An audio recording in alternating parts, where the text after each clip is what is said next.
Welcome back to the channel, everyone. Had to go ahead and strap on the GoPro, jump in the Shelby. I got something pretty interesting for you guys today, man. A lot of you guys messaged me on Instagram letting me know what was going down. Thank you guys, because I think I would have missed it if you guys did not actually hit me up, because it actually was posted in a Facebook group that I'm not a part of, which I don't really know why I wasn't a part of that, because I'm in like 99% of New Edges groups, but I guess I forgot to join this one. My old 2-valve is actually up for sale, or at least it was up for sale. I don't know if the fella sold it already. I highly doubt that he sold it, but it was posted for sale. Now, I'm not gonna lie, I did actually see this coming, and I'm gonna actually go ahead and explain right now why I did see this coming. The fellow that I sold the car to, from what I understand, sold his bolt-on 2-valve to pretty much get mine. The way the market is right now, 2-valves if they're in good condition, you can sell those things for like 8 to 9 grand, which is actually insane, and like twice the price of what they were like a year and a half ago. So if you do the math, I sold my car for a really, really good price. It was priced to sell. It was a high mile 2-valve. It's obviously a stock bottom end 2-valve, and with the minor inconveniences, I sold it to sell because, you know, I wasn't really trying to sit on it for like a couple months, wait for that right buyer. That car had to go, so I could go ahead and move on and get done what I needed to get done. And we got it done. But that guy probably came up on a hell of a deal, sold his car, put down a fraction of what it would have costed to do pretty much his own setup from the ground up.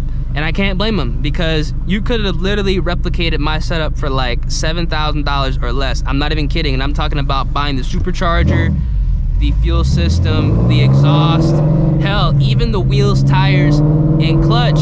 You could have bought that setup for $7,000. It was a foolproof setup to get you to 450 wheel horsepower, a foolproof setup to go out there and gap coyotes, LS cars, in a stock bottom end 2-valve.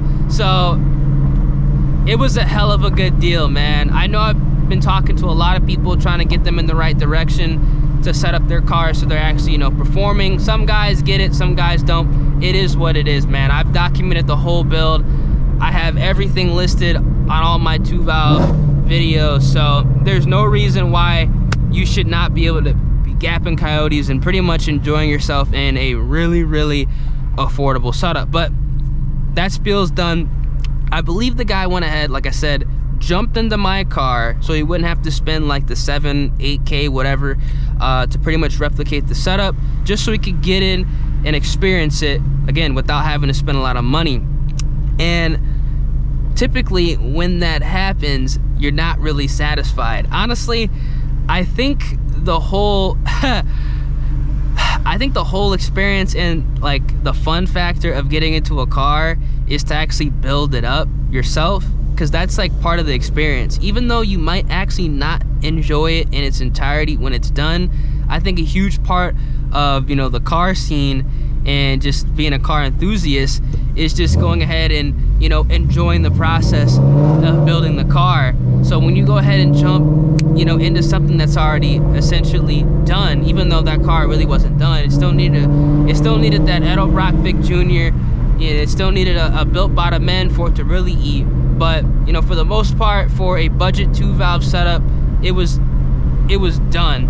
I feel that maybe the guy expected more than what he thought he was going to get out of it, and now I know for a fact the fella is trying to get into a Cobra. So that's what's going on with my car right now. Do I buy it back? Do I go ahead and pretty much continue the 2-valve journey on the channel? I don't know. I really don't know. I had absolutely no interest of buying my car back before this actually did get brought to my attention.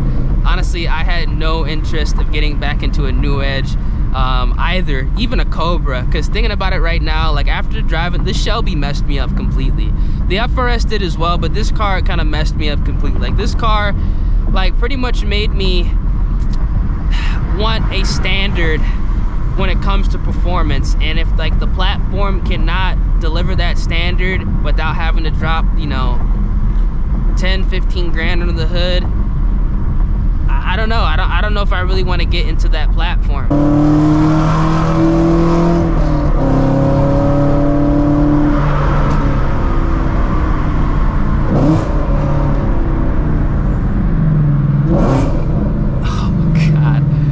Oh my God. See, I don't know, guys. I don't know.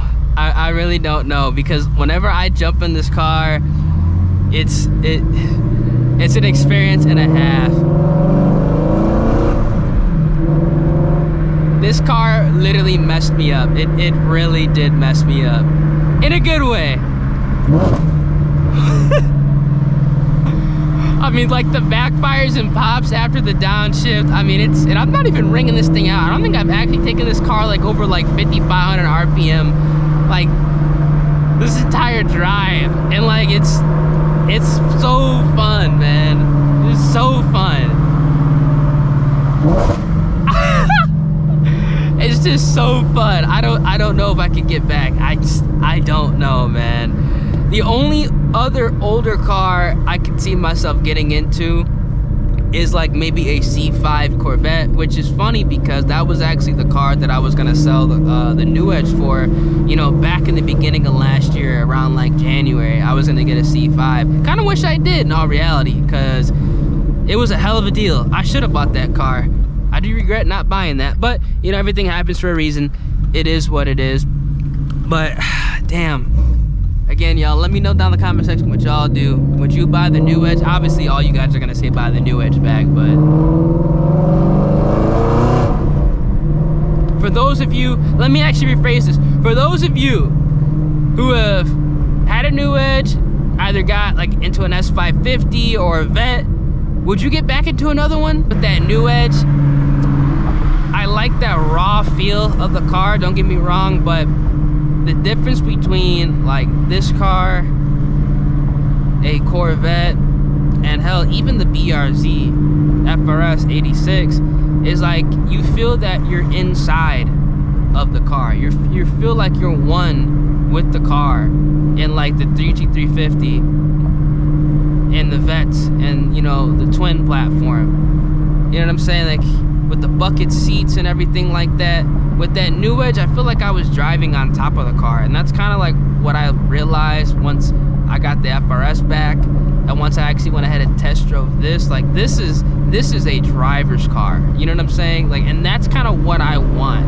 You guys can probably tell just from how I set up my cars, the type of cars that I gravitate toward. I mean, I have an FRS, then I got a GT350. They're kind of the same thing, but this has a lot more power. They're both track-oriented, like driver's platforms, and that's kind of like what I want.